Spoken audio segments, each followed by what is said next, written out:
Title: Why Mali Removed the French Revolution from Schools. What if the history taught in African classrooms finally began with Africa itself? What if students could open a textbook and see the names of their own ancestors, hear the stories of their own kingdoms, and learn about events that took place on their own soil before anything else?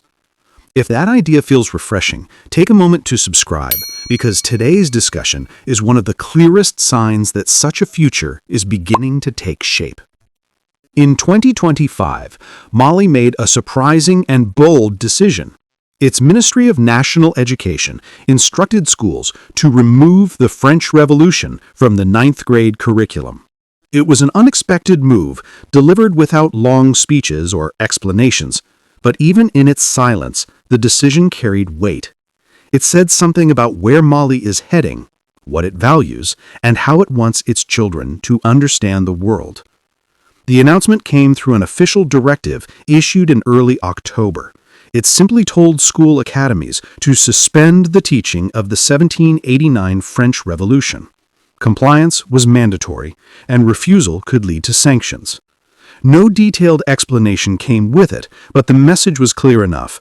A familiar chapter of European history was no longer a priority in Malian classrooms.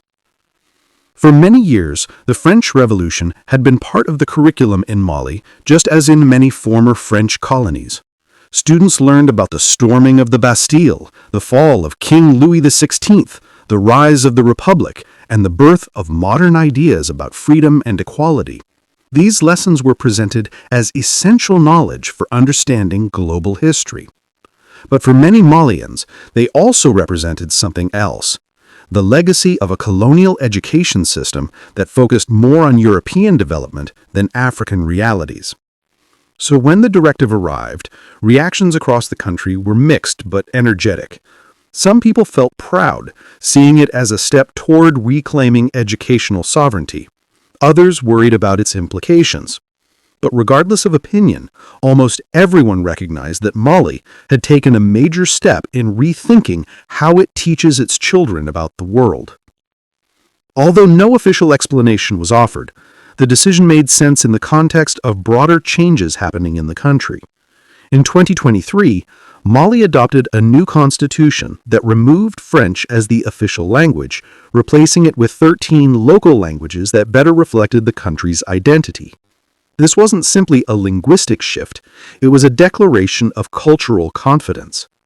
Soon after, Mali's education sector began introducing storybooks, reading materials, and teaching content in Bambara, the most widely spoken national language. With help from AI-based tools, these books were designed to reflect local culture, give children familiar references, and make reading more accessible. Teachers were encouraged to use local languages more regularly in classrooms. Education became more connected to the daily lives of students. This wider movement made the removal of the French Revolution feel like part of a larger effort to reshape the educational foundation of the nation. Instead of simply following an inherited model, Mali was beginning to ask, what should African children learn first? Which stories should form the core of their understanding? And how can a country build a school system that strengthens identity? Many supporters of the change pointed out a simple truth. African history has often been presented as a short introduction before the curriculum quickly shifts to European events. As a result, students learn more about foreign revolutions than the rise of African empires, more about European philosophers than African scholars, and more about colonial experiences than the rich pre-colonial societies that existed long before. Mali's own history is full of powerful and sophisticated stories. The region was home to legendary empires such as Ghana, Mali, and Songhai, kingdoms that influenced West Africa and the world through trade, scholarship, architecture, and diplomacy.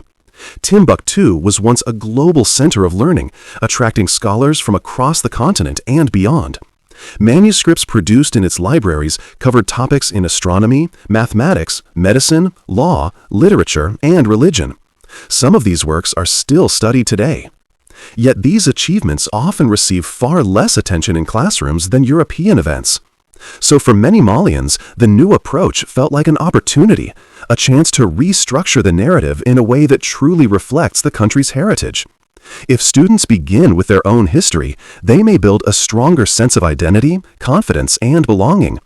They may feel more connected to their ancestors, their culture, and the stories that shaped their community. And when they eventually learn about global events like the French Revolution, they will do so from a place of cultural stability rather than displacement. The reaction from educators was varied. Some teachers welcomed the change, saying they had long felt pressured to teach foreign history that seemed disconnected from students' daily lives. Others were concerned about losing an important part of world history that introduces ideas about citizenship, revolution, and political transformation. For them, understanding the French Revolution is not just about Europe, it is about understanding human struggles around rights, justice, and governance. This debate revealed an important tension. How do you balance local identity with global awareness? How do you ensure students learn about the wider world without ignoring the depth and richness of their own history? For Mali, the answer may lie in finding a new balance, not rejecting one side completely. Removing the French Revolution is not necessarily about ignoring global history forever. It could simply be about rearranging priorities, creating more space for African content, and ensuring that foreign histories do not overshadow local ones.